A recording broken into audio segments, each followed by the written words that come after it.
Hi welcome to great Andhra. అన్నీ మంచి శకునములే అంటూ ఒక హ్యూజ్ టీమ్ మన ముందుకు వచ్చేస్తున్నారు. త్వరలోనే సినిమా రిలీజ్ ఉంది, మీ అందరికీ తెలుసు. అన్నీ మంచి శకునములే ఆ సాంగ్స్ విన్నా, లేకపోతే అసలు ఫస్ట్ ఆ టీమ్ని చూసినప్పుడే అందరికీ ఒక మంచి హోప్, ఇది ఒక మంచి ఫ్యామిలీ ఎంటర్టైనర్గా ఉండబోతుందని. కోర్స్ దానికి సంబంధించి చాలామంది చాలా ఇన్ఫర్మేషన్స్ ఇచ్చారు. రాజేంద్ర ప్రసాద్ గారు, నరేష్ గారు, నందిని రెడ్డి గారు అందరూ మాట్లాడుతూనే ఉన్నారు. మనతో ఈరోజు మాళవిక నాయర్ ఉన్నారు. సో వారి తెలుగు ఎలాగో మనకు తెలుసు, సూపర్ పర్ఫెక్ట్గా ఉంటుంది.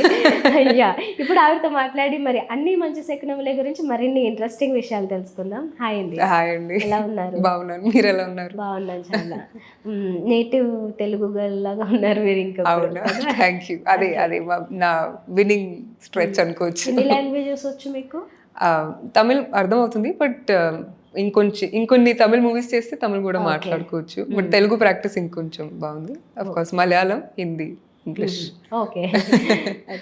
మలయాళంలో ఇప్పుడు ఏమైనా చేస్తున్నారా? ఇప్పుడు ఏం చేయట్లేదండి. లేదు. ఓకే. ఇక్కడ తెలుగు చెప్పాను, అందుకే నేటివ్ ఇక్కడేలాగా ఉంది. అవును అవును, ఇక్కడే ఉంటున్నాను. My friends are also Telugu, so everything is complete గా నేను తెలుగు. మీరు చదివింది కూడా ఇక్కడే కదా? అవును. Yeah okay. సో అలా చెప్పలేమైతే మీరు అన్ని చోట్లకి సంబంధించి. అవును. ఇప్పుడు అన్నీ మంచి శకునములే. ఈ సినిమా నిజానికి కొంచెం మంచి ఎక్స్పెక్టేషన్స్తో ఉంది. అంటే ఒక కూల్ ఫ్యామిలీ ఎంటర్టైనర్ లాగా. ఇలాంటి సినిమాలు అప్పుడప్పుడు వస్తూ ఉంటాయి, కానీ ఒక సక్సెస్ఫుల్ కాంబినేషన్లో ఒక మంచి టీం ఉన్నారు ఇందులో. వైజయంతి ఒకవైపు అయితే మూవీస్, నందిని రెడ్డి గారు అండ్ కొంచెం సీనియర్ యాక్టర్స్ మన రాజేంద్ర ప్రసాద్ గారు, నరేష్ గారు, వాళ్ళ కాంబినేషన్, మీరు యంగ్స్టర్స్గా మీరు, సంతోష్ శోభన్, ఇలా ఒక మంచి టీం కనిపిస్తున్నారు. ఇప్పుడు అన్నీ మంచి శకునంలో ఎలాంటి మూవీ ఎలాంటి ఫీల్ ఇస్తుంది మాకందరికి? మా ట్యాగ్ లైన్ వేసవికి చల్లటి చిరుగాలి. సో ఓవరాల్గా అంటే ఒక లైన్లో చెప్పాలంటే అలాగే ఉంటుందండి. స్టోరీ పరంగా ఒక 2 ఫ్యామిలీస్ మధ్యలో ఒక 4 జనరేషన్స్ నుంచి జరుగుతున్న ఒక కాన్ఫ్లిక్ట్ రిజాల్వ్ అవుతుంది ఈ మూవీ ద్వారా. రెజల్యూషన్ అండ్ అన్ని జరిగింది మంచికే అని ఈ టైటిల్ పెట్టారేమో. సో వాళ్ళ లైఫ్లో all the conflicts get resolved and everything that happens for a reason and happens for a good reason. So అన్ని మంచి శకునములే. ఓకే. అండ్ 4 తరాల నుంచి అవుతున్న ఒక కాన్ఫ్లిక్ట్ ఇప్పుడు అయిందంటే అది గ్రేట్ అసలు నిజంగా కదా. అసలు అంత కాన్ఫ్లిక్ట్ ఏముందో కూడా తెలుసుకోవాలి. అది సస్పెన్సా? అంటే సస్పెన్స్ అని కాదు, బట్ స్టోరీలో కొంచెం ఎంజాయ్ చేస్తారు. ఇప్పుడు నేను చెప్తే ఆ ఫీల్ పోతుందని. కరెక్ట్. అది అందుకే మూవీ గురించి మూవీ బిఫోర్ ఏమన్నా అడగాలన్నా స్పాయిలర్లా ఉండకూడదు మేము. అవును, మీరు ఎలా చేస్తారో నాకు తెలియదు. మేము ఉండకూడదు, ఆ సెన్స్ మాకు ఉండాలి. మీరు ఎలాగో చెప్పరు, మీకు తెలుసు కాబట్టి. అదర్ దెన్ దట్ మాట్లాడడానికి కొన్ని సబ్జెక్ట్స్. సో ఇప్పుడు 18th May ఇన్ థియేటర్స్ వస్తుంది. మీరు థియేటర్లోనే చూస్తారు కదా ఫస్ట్ మూవీ? చూడరా? నేను డిపెండ్స్ అండి. క్రూ అందరు వెళ్తున్నారంటే నేను వెళ్తాను, బట్ మ్యాక్సిమం అవాయిడ్ చేసుకుంటాను. నాకు చాలా యాంగ్జైటీ. అంటే నా మూవీ అక్కడ చూసి మరి ప్రెస్తో మాట్లాడి అవన్నీ నేను ఫస్ట్ రిలీజ్లో ఏం చేయను. అలా చెక్అవుట్ అయిపోతాను అలోన్గా. లేకపోతే అవును, yeah, I just like to stay away from it. Okay. అవును. ఇప్పుడు రాజేంద్ర ప్రసాద్ గారి గురించి అడగాలి. యాక్చువల్లీ ఆయన ఒక మంచి యాక్టర్. ఆయన సినిమాల కోసం నేను చిన్నప్పుడు ఐ యూస్ టు వెయిట్ మాట, ఆయన సినిమాలే చూడాలన్నట్లుగా. థియేటర్ రిలీజ్ కాదు, టీవీ ఆన్ చేస్తే ఆయన సినిమాలు వస్తే బాగుండని చూసేలా ఉండే. ఇప్పుడు ఆయన కొంచెం అప్పుడప్పుడు సర్కాస్టిక్గా మాట్లాడతారు, జోక్స్ వేస్తారు, సరదాగా ఉంటారు, ఉన్నటువంటి సీరియస్ అనిపిస్తారు. ఆయనతో మీకు ఎలా అనిపించింది? ఆయన ఒక రూమ్లోకి వస్తే అండి అన్ని ఆల్ అటెన్షన్స్ పివిట్ టువర్డ్స్ హిమ్. ఆయన పర్సనాలిటీ అంత ఎంటర్టైనింగ్గా, అంత కరిస్మాటిక్గా ఉంటారు. ఆయన సెన్స్ ఆఫ్ హ్యూమర్, అంటే ఆయన తెలుగులో చెప్పింది అంతా నాకు కొన్నిసార్లు అర్థం అవ్వకపోవచ్చు, ఎందుకంటే ఫాస్ట్గా మాట్లాడతారు, ప్రాపర్ తెలుగు మాట్లాడతారు. So but he's a very interesting person. He's very loving person అండి. అందరినీ చాలా బాగా చూసుకుంటారు. And he makes conversation with everybody. And నన్ను కలిసినప్పుడు అలా కొంచెం మలయాళంలో కూడా మాట్లాడతారు. ఆయనకు మలయాళం కూడా వచ్చు. సో ఆయన చాలా యాక్టివ్ పర్సన్. డెఫినెట్లీ. అవును. మరి నరేష్ గారు మీకు కాంబినేషన్ ఎవరితో ఉంటుంది ఎక్కువ? నాకు నరేష్ గారితో. ఈ మూవీలో కూడా ఆయన ఫాదర్ లాగా చేశారు. ఇన్ ఒరే బుజ్జిగా also that's when I first worked with him. అప్పటి నుంచి ఇప్పటి వరకు I have a very good connection with him. ఆయన చాలా హ్యాపీగా, ఈజీ గోయింగ్గా ఉంటారు. నథింగ్ ఎఫెక్ట్స్ హిస్ హ్యాపీనెస్ అని అనుకోవచ్చు. ఆయన యాక్టింగ్ కూడా చాలా కొన్నిట్లో చూస్తే చాలా నేచురల్ అనిపిస్తుంది. అవును, చాలా ఒరిజినల్గా అదేదో జరుగుతుంది అన్నట్లే. డెఫినెట్లీ అండి. అంటే ఒక కామెడీ లేని సీన్లో ఆయన ఎలా కామిక్ టైమింగ్ తీసుకొస్తారని అండ్ ప్రతి క్యారెక్టర్కి తగ్గినట్టు చేస్తారు. అంటే నరేష్ గారి కామెడీ అని కాకుండా ఆయన ప్లే చేస్తున్న క్యారెక్టర్లో ఎలా ఒక ఫనీ మేనరిజం కానీ ఫనీ డైలాగ్ ఆయన చేస్తారు, మేము చూస్తాము. అండ్ అది నేను చేసినప్పుడు నోటీస్ చేయలేదు, మళ్ళీ డబ్బింగ్ అప్పుడు ఆయన ఇలా కూడా చేశారా అని అప్పుడు నోటీస్ చేశాను. అవును, యాక్చువల్గా సినిమా చూస్తుంటే అదంతా పట్టించుకోరు కానీ మా లాంటి ప్రేక్షకులు ఎవరైనా, కానీ పర్టికులర్గా ఆ యాక్టింగ్ ఇది ఎలా చేశారు, నిజంగా అదేమన్నా రిపీట్ చేయాలన్నప్పుడు వస్తుంది, అది ఇది ఎలా చేశారు అబ్బా అంత న్యాచురల్గా అన్నట్టు. నాట్ ఓన్లీ చాలా మంది ఉన్నారు, బట్ ఆయనలో అది కనిపిస్తుంటుంది. సో మీ పేరు సంతోష్ శోభన్ అండ్ మీ ఇద్దరు రోల్స్ ఎలా ఉంటాయి మొత్తంగా సినిమాలో? సో నా క్యారెక్టర్ పేరు ఆర్య దీంట్లో. సో ఒక టైప్ ఏ పర్సనాలిటీ అని అనుకోవచ్చు. టైప్ అంటే దాన్ని తెలుగులో నేను ఎలా చెప్పాలని అనుకుంటున్నాను, కొంచెం ఆర్గనైజ్డ్గా, కొంచెం లీడర్షిప్ క్వాలిటీస్ ఉంటుంది, కంట్రోలింగ్. అంటే అందరు ఏం చేయాలో అని తెలుస్తుంది, అందరు ఏం చేయాలో అని ఆమెకు తెలుస్తుంది, ఆమె చెప్తుంది. పేరెంట్స్ కి కూడా మీరు గ్లిమ్స్ లో చూసారు అని అనుకుంటున్నాను. రూలర్ మీరైతే. అవును, రూలర్ ఇంట్లో ఒక చిన్న కింగ్ లాగా. అండ్ అలా ప్యాంపర్ కూడా చేస్తారు ఫ్యామిలీ. కానీ మా అక్క రమ్య గారు ప్లే చేశారు. She's from the Tamil industry, but of course quiet famous. So ఆవిడ తెలుగులో వర్క్ చేయడం ఫస్ట్ టైం అనుకుంటా. అండ్ నరేష్ గారు అండ్ అంజు గారని she's a Kannada actor. So ఆవిడ నా మదర్ క్యారెక్టర్ ప్లే చేస్తున్నారు. ఆయన సంతోష్ శోభన్ గారి క్యారెక్టర్ గురించి అడుగుతున్నారు కదా, ఆయన క్యారెక్టర్ పేరు రిషి. అండ్ ఆర్యాకి ఎగ్జాక్ట్ ఆపోజిట్గా చాలా ఒక free flowing and happy go lucky. అంటే ఎప్పుడు ఏం అనిపిస్తే అది చేసి అలా హ్యాపీగా, నో కంట్రోలింగ్, అలా వెళ్తూ ఉంటారు. So Rishi character very likable. Story విన్నప్పుడు కూడా I fell in love with Rishi. I fell like oh I had a guy like Rishi, maybe you know ప్రేమలో పడ్డొచ్చని అనిపించింది. అండ్ అదే నా మూవీకి అంటే ఆర్యాకి చాలా ఇంపార్టెంట్ అది. ఒక and for the audience also they have to fall in love with the heroes character. And అది బయట కొంచెం యాక్టివ్గా సరదాగా ఉండే వ్యక్తి. సినిమాలో కొంచెం రిఫ్లెక్షన్ ఉంటుందా? సినిమా డిఫరెంట్ అనుకోవచ్చు అండి. అంటే పర్సనల్గా I don't know him very well, I know him in a professional capacity only. But off screen he's a very charismatic person, very intelligent, he knows a lot about lot of things. So అదైతే definitely కనిపిస్తుంది. And మూవీలో ఆయన background theatre, so ఆ detailing కూడా మీకు కనిపిస్తుంది. ప్రతి character అంటే సేమ్ ఏజ్ గ్రూప్లో ఉన్నప్పుడు సిమిలర్ క్యారెక్టర్స్ వస్తూ ఉంటాయి యాక్టర్స్కి, but he plays it very డిఫరెంట్లీ in every film of his. So Rishi కూడా చాలా డిఫరెంట్గా ప్లే చేస్తారు. ఓకే, ఇంకొకటి ఒక సాంగ్ ఇది చూస్తున్నప్పుడు అశ్విన్ గారి ఇది కనిపిస్తే చాలా మంది ఫ్యాన్స్ అసలు అశ్విన్ అడుగుతున్నారు. యాక్చువల్గా తెలుగులో కొంచెం పరిచయం తక్కువ, అంత హ్యూజ్ ఫ్యాన్ బేస్ ఎలా ఉంది ఏంటి మీరు కొద్దిగా డీటెయిల్స్ అనేది actually have to check and tell you the details. But he is a very popular person in the Tamil industry. And కూనూరులో మేము షూట్ చేస్తున్నప్పుడు ఆయనకి చాలా ఐ థింక్ టీవీ ద్వారా చాలా పాపులర్ అయ్యారు. And he has a very sweet presence. ఆయన in real life చాలా షైగా ఉంటారు. అండ్ అమ్మాయిలకి అది చాలా నచ్చుతుంది అనుకుంటా. బట్ కూనూరులో మేము షూట్ చేస్తున్నప్పుడైతే ఆయన ఫ్యాన్ ఫాలోయింగ్, అమ్మాయిలు ఏడుస్తున్నారు ఆయనతో ఫోటో దిగడానికి పాపం. So but is a very sweet person అండి, తక్కువ మాట్లాడతారు. ఆయన చేసి ఆయన వెళ్ళిపోతారు. 100 కమెంట్స్ ఉంటే అందులో 95 అశ్విన్ కుమార్. డెఫినెట్లీ అండి, ఆ స్వీట్ స్మైల్ ఉంది ఆయనకి, ఆ చార్మింగ్. అవును, గుడ్ లుకింగ్ ఆఫ్ కోర్స్. ఆయన ఏంటి క్యారెక్టర్ ఇందులో? ఆయనది నేను చెప్పలేనేమో అని అనుకుంటున్నాను. He's part of a family అండి, he's part of the heroes family. So ఇప్పుడు మీరు ఇలా వైజయంతి వారితో కంటిన్యూ అవుతూ ఉంటారా? అది నేను కాదండి, వాళ్ళు డిసైడ్ చేయాలి కదా. అండ్ వాళ్ళు ప్రొడ్యూస్ చేసిన మూవీస్ని బట్టి ఉంటుంది if I suit the film or not. ఏంటో కొంతమంది లిస్ట్ ఉంటారు యూజువల్గా వైజయంతి వాళ్ళతో, అంటే వాళ్ళు ఎప్పుడు వాళ్ళతో పాటు ట్రావెల్ చేస్తూనే ఉంటారు అప్పుడప్పుడు. అంటే అన్ని సినిమాల్లో అవసరమైనా లేకపోయినా దూర్చడం కాదు, కానీ నేను బట్టి అలాగే మీకు ఈ క్యారెక్టర్ కూడా కదా మహానటిలోది. డెఫినెట్లీ అండి, డెఫినెట్లీ. అది ఇది షూట్ చేస్తున్నప్పుడు నేను ఒక ఇయర్ రింగ్ పెట్టుకుని ఒక ఫోటో ఉంది, అది నాగశ్విన్ తీశారు. వాచింగ్ మై ఏమన్నారు, watching my Anandi transform into Alumelu for the first time అని Okay. అన్నారు. So I think he is one of the directors, one of the people that I met who sees me in different lights.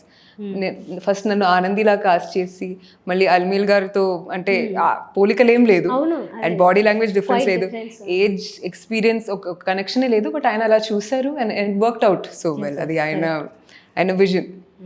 So and Vyjayanthi మూవీస్తో I'm glad that మీరు చెప్పినట్టు వాళ్ళ లిస్ట్లో నేను feature అవుతున్నాను ప్రతిసారి అని. It's an honour. I feel very chosen to be chosen by them, because Priyanka garu and స్వప్న గారు ఆ ట్రైల్ బ్లేజర్స్ అండి వాళ్ళు. అంటే జెండర్ గురించి అందరు నన్ను అడుగుతున్నారు ఎలా ఉంది female producers, but it's the personality that he's got them where they are, how hard they work, how I'm not even qualified to answer అని అనిపిస్తుంది. వాళ్ళు వర్క్ చేస్తున్నప్పుడు అలా మేము కూర్చొని చూసుకోవాలి, నేర్చుకోవాలి అని అనిపిస్తుంది. Actually very hard working and creative. Definitely. అంటే మనది అని ఒక్కటి చేయాలి అని అందరు చేస్తున్నారు అని అలా, if you understand what I mean, they want to leave their mark, you know. Yes, correct. Yeah. From the beginning, From not the only beginning. now, I know them very. Of course. From the beginning. You must know so much, yeah. Shows విషయంలో కూడా ఏదైనా అంటే TV shows plan చేసేటప్పుడు కూడా వాళ్ళ style అలాగే ఉండేది అప్పట్లో, చాలా డిఫరెంట్గా కొత్త స్టైల్లో కొంచెం పెద్దవాళ్ళని ఇట్లా చేస్తుండేవాళ్ళు. అది మూవీస్లోకి వచ్చేసరికి అది ఇంకా అది కూడా కనిపిస్తుంది ఇక్కడ కూడా. యా, ఇప్పుడు నేను అడగాలనుకున్నది, ఈ మూవీలో ఓవరాల్గా ఇంతమంది నటులు ఉన్నారు కదా, ఎక్కువ ఇంతమంది ప్యాడింగ్ అనకూడదు, అందరూ వెళ్ళే కాబట్టి ఇంతమంది ఉన్నప్పుడు ఒక్కొక్కరి స్క్రీన్ స్పేస్ అది ఎలా ఉంటుంది? డిఫరెంట్గా ఉంటుందండి. అంటే ఇది ఒక నందిని గారి ప్రతి మూవీలో చాలా క్యారెక్టర్స్ ఉంటారు. అవేలోపు ఇంకొకరు ఎంటర్ అవుతూ ఉంటే అది ఆ కనెక్షన్ మిస్ అవుతామా ఎలా? That is completely on the screenplay అండి. And I think technically Nandini garu will be able to answer that more and our writers will be. But ఆ కనెక్షన్ అనేది మీకు ఒక ఎమోషన్తో ఎస్టాబ్లిష్ అయ్యాక అది డెఫినెట్లీ క్యారీ అవుతుంది. అండ్ ప్రతి క్యారెక్టర్కి ఒక మోటివ్ ఉంది ఈ ఫిల్మ్లో. పెట్టడానికి ఒక పెదనాన్న ఒక అమ్మ అలా పెట్టలేదు నందిని గారు, ఎప్పుడు అలా పెట్టారు. ఆవిడ క్యారెక్టర్స్ హీరో హీరోయిన్ కి మించిన క్యారెక్టర్స్ ఆవిడ రాసి అందరికి ఒక ప్రెజెన్స్ ఉంటుంది. సో అది ఈ సినిమాలో కూడా ఉంది. నందిని రెడ్డి గారితో మీది ఇది సెకండ్ ఫిల్మ్ అవును కదా? ఓకే, సరే. ఆవిడతో రెండోసారి వర్క్ చేసినా కూడా యాక్చువల్గా ఆవిడ ఒక లేడీ డైరెక్టర్, ఇది ఒక పక్కన పెడితే ఆవిడ ఒక డిఫరెంట్ డైరెక్టర్ కదా. ఆవిడ చేసే సినిమాలు కూడా అలా డిఫరెంట్గానే ఉంటాయి. ఓ బేబీ కానీ ఆయన సెలెక్షనే అది చాలా డిఫరెంట్ స్టోరీ నడిపిస్తుంది యాక్చువల్గా. అందులో హీరోలా హీరోయిన్స్ ఇదంతా కాకుండా. సో మీకు ఇది ఎలా అనిపించింది ఈ స్టోరీ? నేను విన్నప్పుడు, అంటే నంది గారు నరేట్ చేస్తున్నప్పుడు కొంచెం యానిమేటెడ్గానే చేస్తారు. Those are the best narrations as an actor to receive. అంటే వాళ్ళు స్టోరీలోకి దూరిపోయి that's how they narrate because they believe in it so much. And definitely I cried అండి. I cry for a lot of things, but అవును. So I cried because there are lot of emotions. అంటే ఒక sadness అని cry కాకుండా ఓ perfect emotion అలా కుదిరొచ్చింది, or like some character understood some other character so well అని ఏడుపు వచ్చేస్తుంది కొన్నిసార్లు నాకు. So when things look so perfect for me, like I feel like crying. So of course అక్కడ కూడా అది జరిగింది. అండ్ రిషి అనే క్యారెక్టర్ నేను ముందు చెప్పినట్టు I definitely fell in love with him, with somebody like that, very innocent at heart, very అంటే wearing his heart on a sleeve అంటారు, very expressive like that. So those are the two things that really worked for me. Okay, అయితే మేము కూడా అక్కడక్కడ ఆ emotions ఏదైనా కనిపిస్తే ఏడ్చేలాంటి ఉంటాయండి. అంటే అది సాడ్నెస్ కాదు, ఎవరో ఎవరిని హర్ట్ చేయడం కాదు, బట్ అదే నేను చెప్పినట్టు ఓ అలా అర్థం చేసుకున్నారా, అలా చేశారు, ఓ ఆ క్యారెక్టర్ గొప్పతనాన్ని మీరు చూస్తున్నప్పుడు కొంచెం వస్తుందేమో హ్యాపీనెస్. ఓకే, ఇప్పుడు ఇది మీది ఎందులో పోస్టర్? అవును, ఇది అన్ని మంచి శకునం. అన్ని మంచి. ఏం చేస్తుంటారు మీరు? ఒక ఉద్యోగం లాంటిది కాదండి, I'm an entrepreneur, so I want to establish a business. So చాలా ఒక అలా ఉంటాను నేను. ఆంటర్ప్రినర్ అయ్యారా? అవుతాం like over the course of the movie. యూజువల్గా మీ ఇంట్రెస్ట్ ఏంటి? అంటే చాలామంది నాకు జాబ్స్ ఇలాంటివి ఇష్టం లేదు, డెస్క్టాప్ దగ్గర కూర్చొని చేసేది ఇష్టం లేదు, ఇలాంటివి చెప్తూ ఉంటారు. అఫ్కోర్స్ యాక్టర్స్ని అలా అడగద్దు, కానీ స్టిల్ ఎంటర్ప్రీనర్ అవ్వాలని చాలామంది విష్ చేస్తారు. మీకు అది ఉందా? నిజంగా చెప్పాలంటే లేదండి, because it's a very difficult job. What you and I do is also very difficult. But దాంట్లో మనకు ఒక ఇంట్రెస్ట్ ఉందంటే మనం అంత ఎఫర్ట్, అంత లైక్ అన్ని కాంప్రమైజ్ చేసుకొని సాక్రిఫైస్ చేసుకొని చేసుకోవచ్చు. బట్ నాకు పర్సనలీ ఒక ఆంటర్ప్రినర్షిప్ అనే ఆ బగ్ లేదు నా పర్సనాలిటీ వైజ్. అప్పుడు నేను అలా అంటే అందరిని కమిట్ చేసుకొని ఫైనాన్స్ తీసుకొని like I shouldn't waste other people's time or mind అని అనుకుంటాను. ఆ సెన్సిబిలిటీస్ నాకు లేవు. బట్ క్రియేట్ చేస్తాను. Somebody else can fund me and do the business side of things, I can definitely create a product. So yeah. Okay, మీ day ఎలా ఉంటుంది? Day routine day routine and every day is different అండి, work లేనప్పుడు ఉన్నప్పుడు. But జనరల్గా నాకు ఒక routine అనేది ఉండదు. But there are certain things that I do every day time దొరికినప్పుడల్లా, which is workout, eat well, talk to my friends or my family. Or అంటున్నాను ఎందుకంటే I don't talk to my family like every day. అంటే వాళ్ళకు కూడా time ఉండదు, నాకు కూడా ఆ మూడ్ ఉండకపోవచ్చు. I read, I try to do some painting and things like that. Sunset అయితే ఖచ్చితంగా చూస్తాను whenever I get the time. It makes me feel good. Okay. Travelling నాకు చాలా ఇష్టం. వర్క్ పరంగా అయితే ఇంకా ఇష్టం, ఎందుకంటే after working you get it's like working and vacation. After work as you can explore that little time you get. ఎందుకంటే నాకు అలా రిలాక్స్డ్గా ఉండడం ఇష్టం ఉండదు. ఏదో ఒకటి పర్పస్, ఏదో ఒక ప్రొడక్టివిటీ ఉండాలి అని అనుకుంటాను. సో ఇందుకే మీరు దూద్ కాశీ ఎక్స్పీరియన్స్ అప్పుడు ఎలా ఉందని, అది కష్టంగా ఉందా లేకపోతే ఇష్టంగా తిరిగారా? ట్రావెలింగ్ ఇష్టమే కాబట్టి. ఇష్టమే అండి. అంటే అప్పుడు కష్టం అనేది నాకు ఒక ఎక్స్పెక్టేషన్ అనేది లేదు, ఇలా ఉండాలి ఇలా ఉండకూడదు. అలా అడిగారు, మేము వెళ్తున్నాము, తెలుగు సినిమాస్ ఇలాగే తీస్తారేమో అని అనుకున్నాను, ఎందుకంటే నా ఫస్ట్ ఫిల్మ్. బట్ అలా కాదని తర్వాత తెలిసింది. అంతే కదా. అవును, I was in 11th while we started shooting for the film. So చాలా డిఫరెంట్గా ఉండేది ఆ experience. I don't even know what I learn from it, because it's change me as a person. ఆ ఎక్స్పీరియన్స్ లేకపోతే I would have been a different person. I would have, అంటే ఇండస్ట్రీలో రావడం అంత అన్కన్వెన్షనల్ స్టోరీతో, అన్కన్వెన్షనల్ ప్రొడక్షన్ హౌస్తో, డైరెక్టర్తో, అంటే ఒక మార్క్ అది నాకు. ఒక ఎలా చెప్పాలి, I feel like I'm accepted, my tastes are accepted. నేననే ఆర్టిస్ట్కి ఒక యాక్సెప్టెన్స్ ఉందని అప్పటి నుంచి నాకు అనిపిస్తుంది. ఓకే. కొంతమందికి ఇండస్ట్రీలోకి ఎంటర్ అవ్వాలంటే చాలా టఫ్. నేను ఈ మధ్యకాలంలోనే ఉన్నాను, కొన్ని hundreds of people, I mean girls, they are waiting for a chance యాక్ట్రెస్గా. అలాంటిది ఎంటర్ అయిన తర్వాత నుంచి అది మనం అది నిలుపుకోవడం కూడా కష్టం అవుతుంది. డెఫినెట్లీ. సో స్టోరీ చూసింగ్లో ఉండొచ్చు, ఒక్కొక్కసారి లక్ అది హిట్ అవ్వచ్చు, అవ్వకపోవచ్చు, ఇలా కంటిన్యూ అయ్యేదాన్ని. మీకు ఫస్ట్ నుంచి యాక్చువల్లీ మరి అంత టఫ్ పీరియడ్లా అనిపించట్లేదు నాకు. అంటే మంచి పెద్ద హీరోతోనే స్టార్ట్ అయ్యింది, నడుస్తూనే ఉంది, అండ్ మంచి టీంతో ఇప్పటికీ వర్క్ చేస్తూనే ఉన్నారు. మీకు అనిపించిందా అంటే నేను బాగా స్ట్రగుల్ అయ్యానని కానీ, లేదంటే ఓకే అంటే నాకు కూల్గానే ఉందని? Definitely my struggles are very different from those other people అని చెప్పొచ్చు. కంపారిజన్ అనేది నేను చేయలేను, ఎందుకంటే నాకు వాళ్ళ స్ట్రగుల్ ఎలా ఉంటుందో తెలీదు. అంటే నాకు ఇది కావాలి అని కోరుకొని కష్టపడి రావడం కాదు ఇక్కడ జరిగింది. Things happen to me and I had to adapt. ఇలాంటి ఒక ఇప్పుడు అంటే when I was 16-17 ఇలానే మేము ప్రమోట్ చేస్తున్నాం ఎవడే సుబ్రహ్మణ్యం. నాకు తెలీదు ఎలా మాట్లాడాలో మా మూవీ గురించి, నా గురించి ఎంత మాట్లాడాలో, అండ్ ఎవరు వింటారో దాని తగ్గట్టు మాట్లాడాలి. But my struggles are different. I'm definitely blessed. ఇది అందరికి వచ్చిన ఆపర్చునిటీ కాదు, అది నేను అర్థం చేసుకుంటున్నాను. అండ్ నాకు వీలైన అంతా నేను జస్టిస్ కూడా చేస్తున్నాను అనుకుంటున్నాను to my role. Okay. So ఫ్యూచర్లో ఏంటి మీ గోల్ లాంటిది ఏదైనా ఉందా?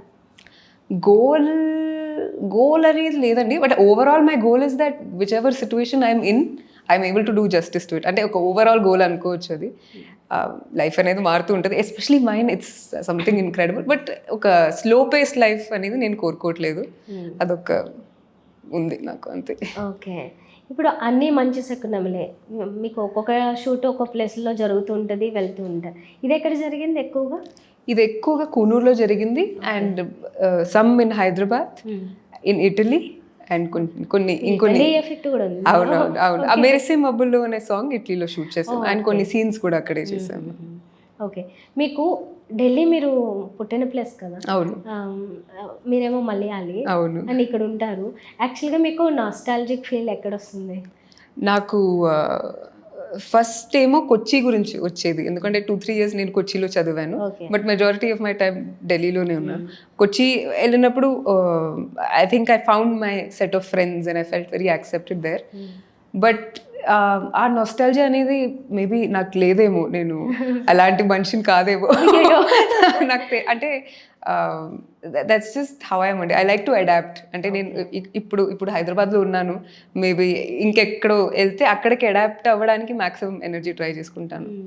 యా, మళ్ళీ నొస్టాలజియా అనేది like I don't feel bad about what I left behind. Okay. Yeah. So అన్ని మంచి శకునములే ఈ టైటిల్కి మూవీ ఆ జస్టిఫికేషన్ ఎలా ఉంటుంది? నేను చెప్పానో లేదో నాకు తెలీదు, బట్ మూవీలో చాలా జరుగుతాయండి. Lot of conflicts that I said would get resolved. But అన్నీ మంచి శకునంలే అని మనం అనుకొని ఒక ముందు అడుగు పెట్టడం, it gives you a lot of confidence. ఎందుకంటే లైఫ్లో ఏం జరుగుతుంది మన కంట్రోల్లో లేదు, which means that if everything is happening for our good, then we're safe. అంటే మనం హ్యాపీగా, అంటే ఇప్పుడు we just have to arrange our mind set to it. అది పర్సనల్గా నేను చెప్తున్నాను. But movie wise when you see Nandiని గారు ప్రతి మూవీలో the plot line is always connected. ఒక ఇన్సిడెంట్ స్టార్ట్ అయినా she ends it, she closes it with a loop by the end of the film. So in this film also the same thing happens, and some unexpected events happen which could have never been good అని మనం first చూస్తున్నప్పుడు ఇది ఎలా మంచిగా అవుతుంది అని అనుకున్నాము, but by the end of the film ఇది కూడా మంచిగా జరిగింది అని ఒక రియలైజేషన్ వస్తుంది క్యారెక్టర్స్కి అనమాట. ఓకే. సో మీకు బాగా కనెక్ట్ అయిన క్యారెక్టర్ ఎవరు? రిషి చెప్పారు. అవును, రాసినప్పుడు రిషి గారి అమ్మ క్యారెక్టర్ నాకు కనెక్ట్ అయింది. And Gautami ma'am, I think personally ఆవిడ how she brought life to Meenakshi is very special for me. Okay. అంటే ట్రైలర్లో కూడా లాస్ట్ డైలాగ్ ఒకటి ఫన్నీగా, మీ ఇంట్లో నీళ్ళు కూడా తీయగా కొబ్బరి నీళ్ళు ఉన్నాయండి, అవి కొబ్బరి నీళ్ళు ఏమో చాలా నైస్గా. చాలా అవును దాంట్లో దానికి నవ్వుతున్నారు మీరు. అదే ఆవిడ ఎలా చేస్తున్నారో నాకు తెలీదు, but the kind of layers that she brought into it, చాలా స్వీట్ గా. అంటే అంతే ఇంకా చెప్తే మూవీ రివీల్ అవుతుంది, అందుకే ఆవిడ రీసెంట్గా శాకుంతలంలో కూడా కనిపించారు, మీరు చూసారా? లేదండి, నేను చూడలేదు. అయ్యో, చూడలేదు. రీసెంట్గా వాచ్ చేసిన మూవీస్ ఏంటి? రీసెంట్గా నేను యూజువలీ బలగం చూసానండి. బలగం చూసాను. మీకు అర్థమైందా? అది పెద్ద సమస్య. అంటే యాక్చువల్లీ సబ్ టైటిల్స్ ఉన్నాయి థియేటర్లో, so I went to that show. అంటే అర్థం అవుతుంది, బట్ కొన్ని వర్డ్స్ అంటే మేజర్లీ కాంటెక్స్ట్ అర్థం అవుతుంది, బట్ హ్యూమర్ అనేది వర్డ్స్ తో వస్తుంది కదా. అదే ఆ హ్యూమర్ యాక్చువల్లీ ఆ డైలాగ్స్ లో వింటేనే కొద్దిగా ఎక్కువ అర్థమయ్యేది. ఓకే, మేబీ మీకు కాన్సెప్ట్ అర్థమైంది, కానీ మాకు అర్థమైనంత అది లేదా నవ్వు వచ్చే ప్లేస్లు కొన్ని ఉంటాయి. ఓకే. సో రీసెంట్ టైంలో అది చాలా పెద్ద హిట్ నిజానికి. ఓకే. సో అన్ని మంచి శకునముల మీద మీ హోప్ ఎలా ఉంది? నా హోప్, మేము చాలా ప్రేమతో, చాలా అంటే ఆఫ్ కోర్స్ హార్డ్ వర్క్ అయితే ప్రతి మూవీకి ఉంటుంది, ఈ మూవీ కూడా హార్డ్ వర్క్ చేసి పెట్టాము. ఐ హోప్ దట్ కన్వేస్, అంతే అండి. And I hope it feels like a warm hug. ఎందుకంటే అది అనుకునే నంది గారు తీశారు film, that it feels like you spending time with family. మీకు నచ్చిన వాళ్ళతో కాసేపు టైం స్పెండ్ చేసుకుని ముచ్చట్లాడుకొని టైం స్పెండ్ చేస్తున్నప్పుడు మీకు ఎలా ఒక హాయిగా అనిపిస్తుందో, దట్స్ వాట్ ఆ ఫిల్మ్స్ అబౌట్ అండి. ఓకే.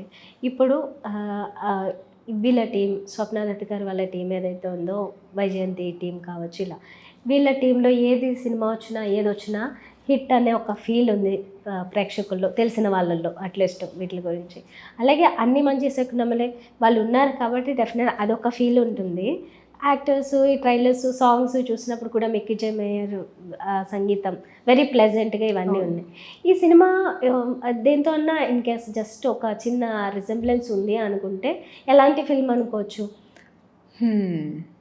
అండ్ వాళ్ళు తీస్తున్న సినిమాలన్నీ ఆ సీతారామం కావచ్చు, ఇవన్నీ ఒక జోనర్ అవి. అవును, ఎగ్జాక్ట్లీ.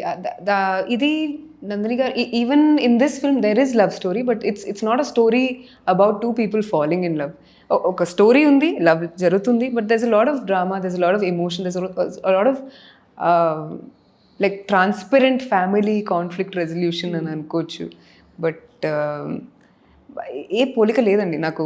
అంటే లుక్స్ వైజ్, ఫీల్స్ వైజ్ మీకు కొన్ని మూవీస్ గుర్తొస్తాయేమో, ఎందుకంటే కూనూరులో షార్ట్ చేసింది, బట్ చాలా కాలం అయింది కూనూరులో ఒక హిల్ స్టేషన్ వైబ్తో ఒక తెలుగు ఫిల్మ్ రావడం. సో ఆ పోలికలు అయితే నాకు ఏమీ రావట్లేదండి. ఓకే. సో ఓవరాల్గా ప్రేక్షకులకి ఏం చెప్పబోతున్నారు అన్నీ మంచి శకునములే చూడాలనుకునే వారికి? అన్నీ మంచి శకునంలే. నేను ఇందాక చెప్పినట్టు మీకు నచ్చిన వాళ్ళతో మీరు కాసేపు టైం స్పెండ్ చేసి వాళ్ళొక వార్మ్ హగ్ ఇస్తే మీకు ఎలా అనిపిస్తుందో మా మూవీ కూడా అలాగే ఉండబోతుంది. మీరు నంది గారి ప్రతి మూవీలో ఫ్యామిలీ ఎమోషన్ అనేది చాలా స్ట్రాంగ్గా ఉంటుంది. ఆ ఫ్యామిలీ క్యారెక్టర్స్ కొంచెం యాస్పిరేషనల్గా అనిపిస్తారు, నాకు అనిపించింది. సో దట్ ఈస్ వాట్ ఆ ఫిల్మ్ ఇస్ అబౌట్. అండ్ అన్ని మంచి శకునంలే మీ ముందుకి 18th మేకి రాబోతుంది. Okay. Thank you so much. Thank you so nice talking to you. Nice talking to you, sir. Thank you.